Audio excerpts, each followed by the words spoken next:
I learned from my mother how to roast seaweed over the gas stove. Then I dipped the rice ball in soy sauce and fed it to my little brother. Even though our house was messy, it was always filled with laughter and joy, until one day my father came home. He brought with him a beautiful stepmother. At first we were very happy, because someone was finally there to take care of us. The messy house became neat and clean. The stepmother also looked after our daily lives. She even gently wiped my hair dry. When my brother spilled food at the table, she gently warned him at first. But then her face turned serious. She pushed back her chair, stood up and tied her hair. I didn't notice the cruelty in her eyes. Instead, I smiled innocently at her. After that lesson, we became very obedient. The warm home-cooked meals turned into cold lunchboxes, but my brother was still too young to handle chopsticks.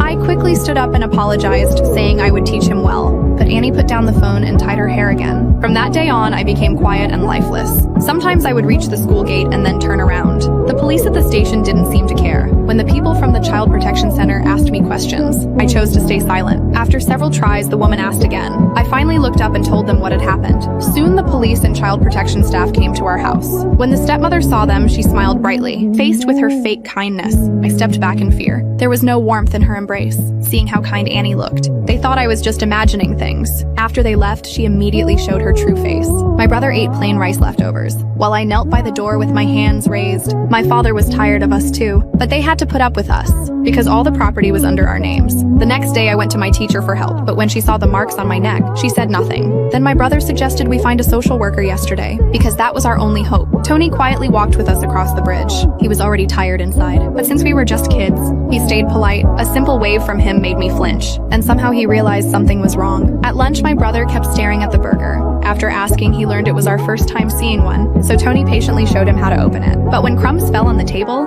my brother panicked and screamed, as if punishment would come the next second. Even though Tony didn't understand why, he kindly cut the burger into small pieces, and that small act of kindness, it made me feel hope again, after spending a whole day with us.